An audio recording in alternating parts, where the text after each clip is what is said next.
If I showed you something that you had never seen before, you would probably look at it for a few seconds. If I then showed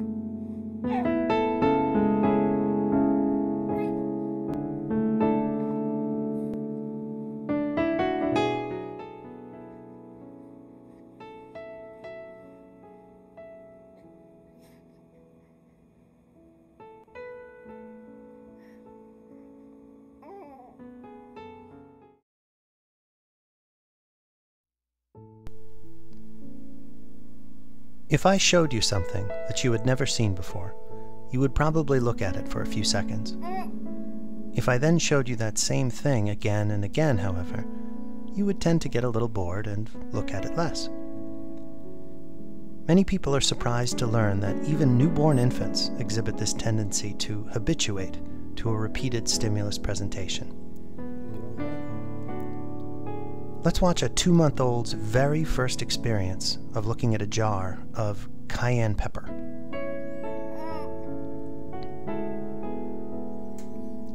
The colors are bright, the bottle is shiny. It clearly holds her gaze for a while.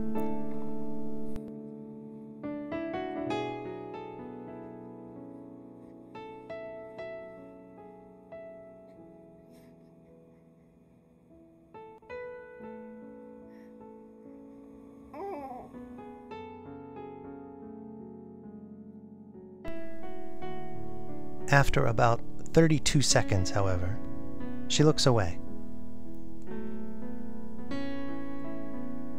We can plot that on a graph so you can see how it changes as we repeatedly present this jar. After she looked away, I placed the bottle out of her view for about 15 seconds and then showed it to her again. Here comes the second time that this little girl ever saw a jar of cayenne pepper. She looked at it again, of course, but this time looked away after about 14 seconds.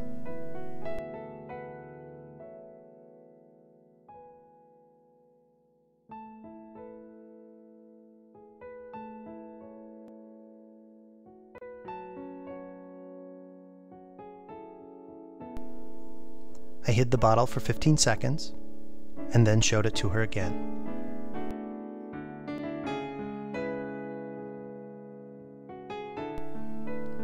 Now she only looked for about 6 seconds.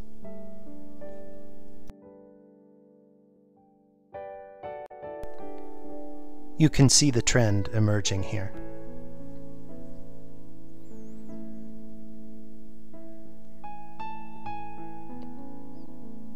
The fourth and fifth presentations only elicited about 3 seconds,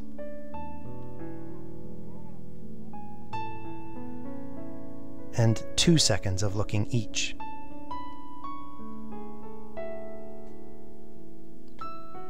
You can clearly see that this child is getting habituated. She looks at the stimulus for a few seconds and then looks away.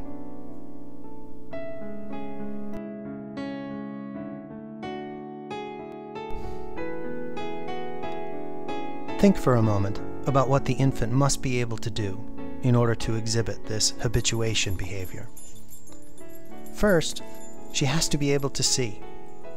Based on this brief presentation, I can be sure that this girl can see what's going on around her.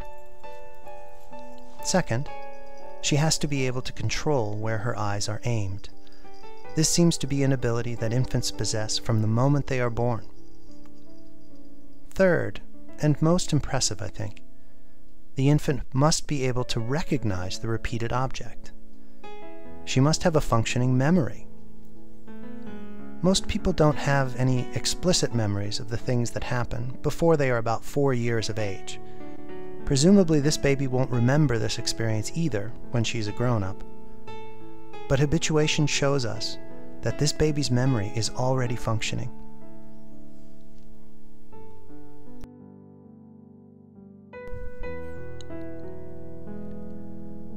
So we've gotten this baby bored with cayenne pepper. What if we show her a new object?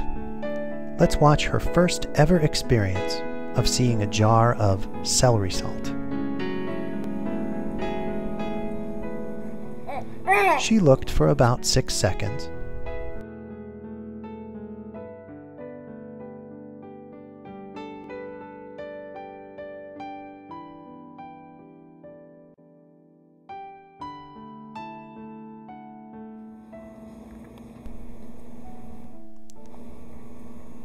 When I switched back to the cayenne pepper, the looking time was about 4 seconds.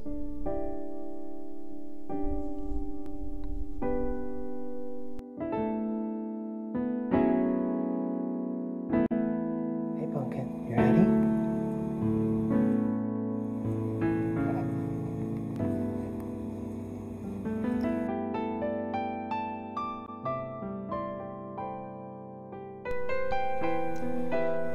During the next 2 presentations, the celery salt and cayenne pepper received looks of about 6 seconds and 3 seconds. The baby is looking longer at the new object. It seems that she can tell the difference. Can she read the bottles? Probably not. There are a lot of differences between the 2 objects. For instance, the shapes of the lids are different, and the colors of the spices themselves are different. If a baby detects any of these differences, it will inspire longer looking durations.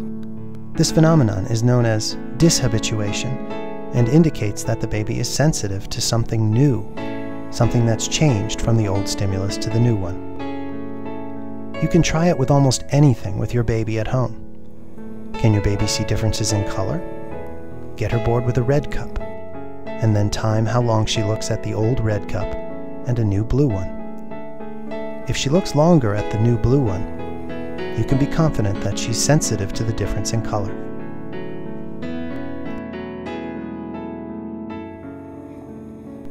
Let's watch a few more presentations of that celery salt. She looks for about 5 seconds, then for a little less than 3 seconds. Her yawns are consistent with what's happening again, this time with the new stimulus. She's getting habituated to the repeated presentation of this object. Babies and adults are not so different in this respect. New things attract our attention and hold it for a while, but usually not forever. For all humans, regardless of age, it seems that variety is the spice of life.